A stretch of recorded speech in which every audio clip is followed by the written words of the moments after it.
Okay, so let's chant 14 again. Na mam karmani limpante, na me karma phale spriha, iti mam yo bhijanati, karma bhirna sabadhyate. Let's translate it. Since I have no craving for the fruit of actions, actions do not taint me. Bhagwan is telling Arjun. Even he who thus knows me in reality is not bound by actions. Beautiful verse, and it will remind us of one of a shlok that we have done earlier last time. But first, as usual, let's understand the words, the meanings. Karmani means actions. Na limpanti. Na is in the beginning, limpanti is after two words. Na limpanti, do not taint. Mam, me. So actions do not taint me. Me, for me, because of me, because, no, for me is the better way to say it. Na spriha, there is no craving, there is no urge. For me, there is no craving. Karma phale, for the fruit of actions. All right. So the first line says, actions do not taint me because for me, there is no craving for the fruit of the actions that I do. Then Bhagwan continues, ya, he who abhijanati, knows in reality, mam, me, the one who knows me in reality, iti, thus, sa, he, na badhyate, is not bound, karma bhi, by actions. He who knows me in reality, thus, that person is not bound by actions. All right. So let's go back to Shlok number 9, all right, which we have done some time back. Shlok number 9. In that, Bhagwan says, Arjun, my birth and activities are divine. And he who knows this in reality is not reborn on leaving his body, but he comes to me. So this was in Shlok number 9. Then 10, 11, 12, 13. In between, it's like a small aside by Bhagwan between the 9th Shlok and the Shlok which we are doing now, number 14. Probably Bhagwan must have thought that Arjun needs a little more, emphasis to understand that 9th Shloka. So he had to give some, some more gyan. But now Bhagwan is continuing Shlok 14 from Shlok 9. The continuation of Shlok 9 is happening now in 14. And in between is little like brackets, that because he must have seen Arjun looking a little confused, or there may have been a question that Arjun has not yet voiced, but Bhagwan Krishna can know that there is a question in Arjun's mind. And therefore he said, gave some more gyan from 10 to 13.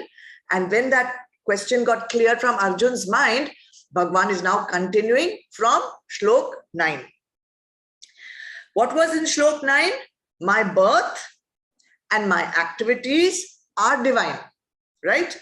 So already in 6th, 7th and 8th Shloka, Yada Yada Hi Dharmasya, Bhagwan has already explained about the birth. Now Bhagwan is going to start talking about Bhagwan's actions being divine, because we have understood birth being divine. Bhagwan took avatar, putting his yog maya in his control, whenever there was a decline in dharma, whenever there was an ascendant in adharma, to re-establish dharma, all this we have already done. But he never talked at that time about his actions being divine. So here, Bhagwan is explaining that, how his actions are going to be divine. Bhagwan says that if you understand about my birth, and then you understand about my actions and how I'm performing them, which makes it divine, and if we can learn from that, then we also will not get bound by our own actions. All right. So Bhagwan is explaining, na mam karmani limpanti. Actions do not taint me. Actions do not bind me.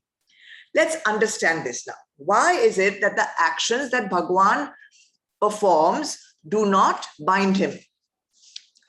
Now, everyone knows how actions are performed. They are performed by our equipment. Equipment is called body, mind, intellect. We call it BMI, right? So all actions are performed by this equipment. Now, when we identify ourselves with this equipment called BMI, we think we are the doer because the body is doing. So we are doing. So this is a false identity we have, that I am this body, I am this mind, I am this intellect. It's a false identity which makes us assume that I only have done the action. So when we identify of being the body who has done the action, obviously we will be expecting a result of that action, right? Otherwise, why would I do it? I have done an action. Obviously, I expect a result from it. That is why we get bound by our actions, because we have to be around for when the action ka result is presented to us. So those who identify with the body, which is the doer of the action, will naturally be also seeking the result of the action. And that is the reason why we humans get bound. But let's see how Bhagwan does the action. When Bhagwan does the action, obviously he has no sense of doership. He doesn't have any false identity that he is a body, he is a mind, he is an intellect. He knows who he is. He knows he is divine. Therefore, he is not identifying with the body. He is not identifying himself to be a mind. He is not identifying himself to be the intellect. And because he's not identifying with this equipment, there is no doership. There is no ahankar. Ahankar doesn't mean pride. Ahankar doesn't mean being egoistic. Ahankar means false identity with the body, with the mind, with the intellect. So he has no false identity. Therefore, he has no ahankar, or in other words, he has no karta bhav while doing any action. And because he knows he is not doing the action, body is doing, therefore, he is not waiting. He is not hankering for the result of that action. Whatever, result will come, Bhagwan says, fine, that is prasad buddhi, I accept. So because there is no karta bhav, no ahankar, no expectation of result, no bhokta bhav, any action performed by Bhagwan in avatar mode does not bind Bhagwan, does not taint. That's the word used in the shlok, does not taint Bhagwan. That is why now you go back to shlok number 9. Bhagwan says, the one who knows that my actions and my birth are divine, they can use this knowledge on themselves by copying what I'm doing, and they also will not get bound by the actions that they will do. So now, how will we apply this knowledge? We have to understand, how does this body also do the actions then? What makes the body do any action? It is called gunas. Gunas is prakriti. There's an energy. All actions are happening because of the three gunas of prakriti. Everything in the universe is made up of three gunas. And you know them, right? Sattva, Rajas, Tamas. Everything in different proportions, everyone has these three gunas. Not that they are steadily the same in everyone at the same time. They keep fluctuating. 1 minute there may be more sattva in you. The next minute may be more tamas. And another minute may be more rajas. This goes on fluctuating. And that is why our actions also go on having different colors. Gunas also means the color of your temperament. So the creation of anything, including this entire universe, the creation of anything is carried out by Rajogun of Prakriti. Whenever you start something new, whenever you create anything, it is always done with the help of Rajogun of Prakriti. To maintain the universe, to maintain any activity, to maintain your sadhana, to reach your goal, that long-standing determination, dhriti, titiksha, all that is done by Satogun. And when there is pralaya of the universe, when anything stops, when anything gets given up, then that is carried out by Tamogun of Prakriti. So this entire universe, however it is functioning, it is being done by these three gunas. And we have given names. We have given names to the energy by which the universe is created, the universe is maintained, and the universe is transformed. We call it Brahmadev, Bhagwan Vishnu, and Bhagwan Mahesh. This is all happening through Prakriti. Remember that. This is all happening through Prakriti. So what does the absolute Paramatma, Parabrahm, what does that do? Absolutely nothing. Just remains presence. In the presence of the absolute Parabrahma, Paramatma, all things happen. And we talked a bit about that last time also. Let's go back to that, little bit of that discussion. We said last time that when the sun is present in the sky, the crops grow.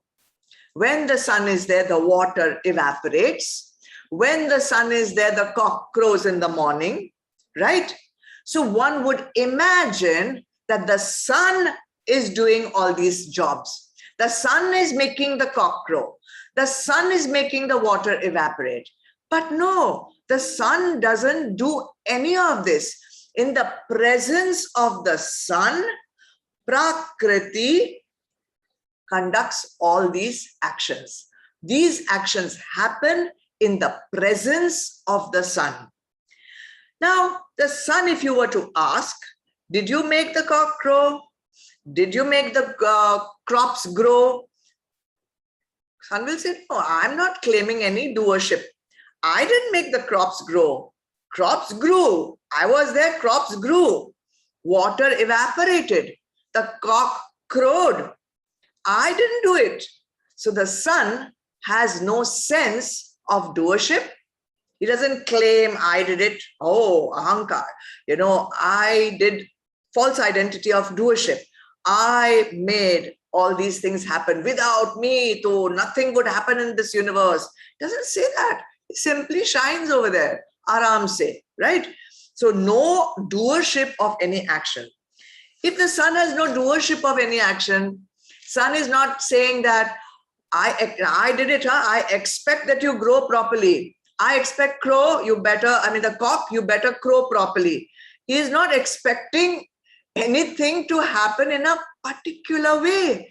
So he has no expectation of any result of being present. If though he has not done claiming result of claiming ownership of doing it, then he is not. If I have not done anything, then I cannot expect any result also, right? Therefore, now this is the important point.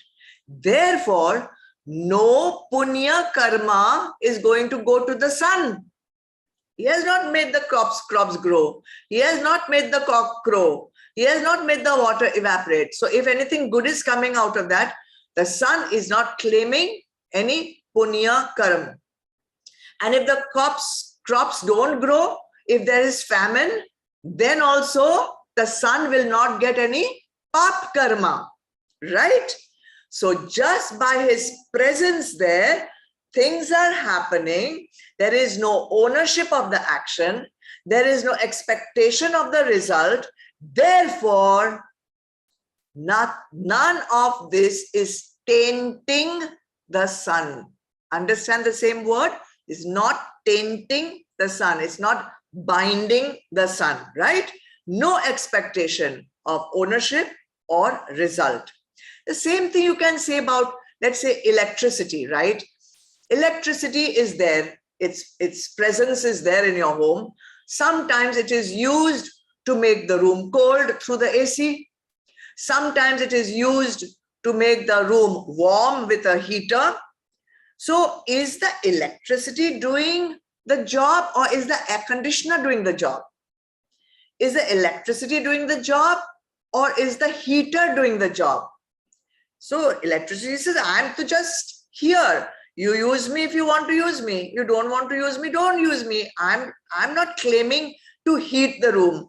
I'm not claiming to cool the room. I'm just here. Electricity is neither doing the job of cooling. Electricity is not doing the job of heating. Therefore, it has no sense of karta bhav. It has no ahankar, no false identity with the air conditioner. He has no false identity with the heater of the room. Therefore, he has no bhokta bhav. If the air conditioner conks out, if the heater doesn't do its job, electricity will not get pap karma. Electricity will not get the punya karma, right? Neither of these will taint the electricity, right? In the same way, in our own body. Now, if we come to humans, our organs of action, you know, our organs, there are 5 organs of action and 5 organs of perception. Our organs of perception and action, they perform the functions for which they have been given. That is their dharma. Eyes will see, legs will walk, hands will hold, ears will hear, whatever. They have their jobs. Who is making them do what they are doing? Their gunas. The organs are driven by the force of their gunas. Whatever guna is predominant in you at any given time, if sattva is predominant, your actions will be sattvic because they will be driven by the energy of sattva. If at any time rajas is predominant in you, then your organs of action and your organs of perception will go towards rajogun, rajasic actions and tamasic actions in the same way. But are you the organs of action? No. Are you the organs of perception? No. Who are you? You are Atma. That is your true nature. And Atma is neither seeing, neither doing, walking, holding, hearing, smelling, nothing. Therefore, Atma is not getting punya or pap. Atma cannot get tainted until and unless you identify with the body, identify with the mind, identify with the intellect, then that jiva identifying with the body, the jiva identifying with the mind, the jiva identifying with the intellect is getting pap karma or punya karma. right? In the same way, Bhagavan says, I am pure existence. I am pure presence. I am pure energy. I am Sat. I simply exist.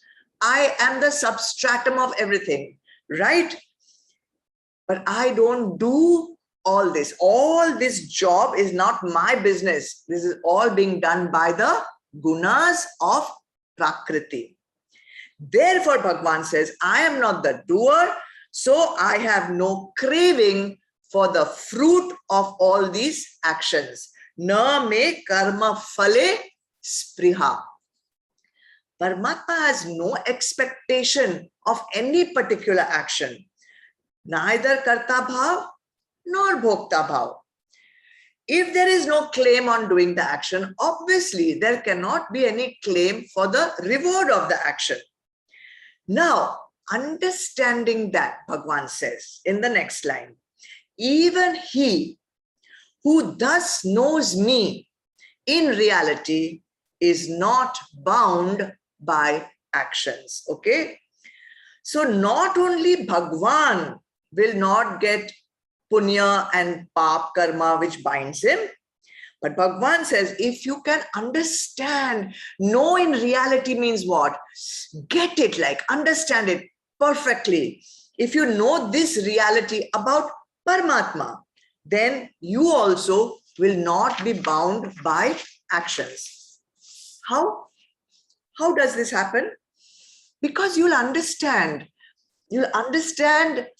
what is gunas. You will understand how your actions are being prompted by gunas. How will you know this? How will you understand this? Obviously, by doing sadhana. So, taking this knowledge, seeing it as your own experience, introspecting. Let me see what rajasic action I have. Okay, this is what I do. Oh, I see. So that means rajas is predominant in me right now. Oh, I did like this. That was very good. I had sattvic guna in me at that time. You'll understand, by understanding this entire concept, you'll introspect, you'll see what you are doing, and by changing it from rajas to sattva, from tamas to sattva, taking this entire example of Bhagavan, which Bhagavan is giving here, you can use that same understanding on yourself and free yourself from the bondage of karma, action. But what most of us do when we are not, when we don't have this superb knowledge of Bhagavan, what do? First, we get a sankalp. We have a thought. Let me do this thing. Let me do this. Let me go here. Let me do this. People are in a hurry to be busy. They want to do this. They want to do that. They want to do this. They want to do that. So many things you want to do. So you take a sankalp. Without sankalp, you will not do anything. Then they perform the action.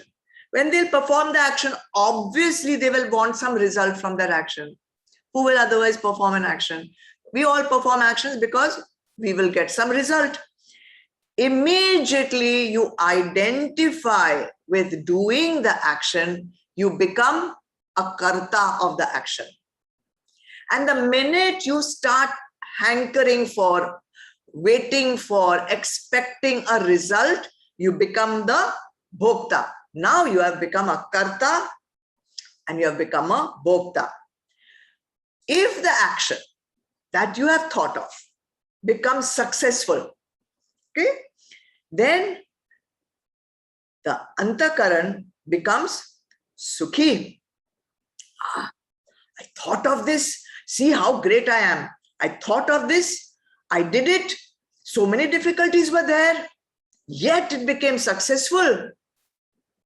How great I am. You'll become sukhi. I am so happy now.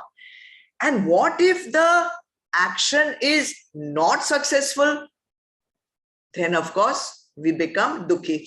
So much I did, so much hardships I bore, and I tolerated this and that, and I had to work so hard. Still, it did not work. Now I am so dukhi. Now, can you understand? Antakaran is at the mercy of the action being successful, the action not being successful, right? Either way, whether you are successful or not successful, you are now bound to the action. And that is the condition of the jiva. The jiva is bound because of being identified with an equipment which is just doing an action. Now, sukh and dukh is where you are continuously dancing to the tune of the gunas, right? But these two vrittis, these are vrittis, thoughts, feelings, emotions coming up, sukh and dukh. These two vrittis don't happen for Bhagwan. Bhagwan is above gunatit, he's above the gunas. These vrittis do not arise in him of sukh and dukh, temporary sukh ekto and temporary dukh. If we humans were able to eradicate from our antakaran these two vrittis, which vrittis? Sukh and dukh. Successful action, sukh. Not so successful action, dukh. Then we also will not be bound by the actions that we perform. So what is this method? How can I do this? All right. Understanding. It's simply understanding. And it's simple to understand also. Let's see. Let's take it down. Let's break it down into more and more simple steps. First and foremost, when your body does something, any action, and we are doing action all the time, even right now we are doing action. Action, I am speaking. Action, you are listening. Action, you are sitting. These are also actions only. So when the body does something, anything, understand, become aware. Sadhana is about becoming savdhan, aware. Understand that the body is doing the action. Understand the mind is doing the action. Understand even right now, your faculty of hearing is doing the action. Don't think I am hearing. Say faculty of hearing is hearing. Understand? And it is doing that because it's propelled by the gunas. Right now, if you're listening very attentively, your ear is being propelled by satogun. But if suddenly you get distracted and rush off to answer a phone call, then remember, hearing that phone and your legs getting up and going to answer the phone, your body is being propelled by rajogun, right? And if suddenly while listening to me, you fall asleep, which is very possible and very often it happens, if you suddenly fall asleep, then at that moment, remember, tamogun is at work. So this is how every time you are doing something, start becoming aware. Oh, okay, my ear is listening, my eyes are watching, my leg is walking, my hand is doing like that. Understand and see which guna is propelling that part of the body, mind or intellect to do that action. Understand then, I am able to see the body doing it. I am able to witness the ear hearing. I am able to witness the legs which are walking, right? And only if you are separate from something can you witness it. So become aware, I, the Atma, is watching all this happening, right? Therefore, I, the Atma, am not involved with the action. I really hope you all get this. I, the Atma, am not involved with the action. The action is being done by the hand. The action is being done by the mind. The action is being done by the intellect. But I, who am I? I am Atma. I am just witnessing this body, this mind, this intellect that is performing all these actions. Oh, look, Sattva has propelled it. Oh, look, Rajo has propelled it. Oh, look, Tamas has propelled it. Now, I am here. So who am I? I am Atma. Do not attach yourself to the body doing the action. Do not attach yourself to the mind doing the action. Do not attach yourself to the intellect doing the action. Then what to do? Attach yourself to who you truly are, that is Atma, not the body. And Atma is nothing different from Bhagwan, right or wrong? Therefore, identify with Bhagwan. Don't identify with body, mind, intellect. Guys, if you just get this, you will be enlightened right here, right now. And that is why Bhagwan says in Shlok number 9, Arjun, my birth and activities are divine. He who knows this in reality is not reborn on leaving his body, but comes to me. Comes to me means you merge with Bhagwan. That's the meaning of this shlok we did in number 9, and now made more clear in shlok number 14. I really hope that even though we are on Zoom, you are able to get what I'm trying to explain. I know I cannot answer the questions, but I think you will get it. Let's go to number 15.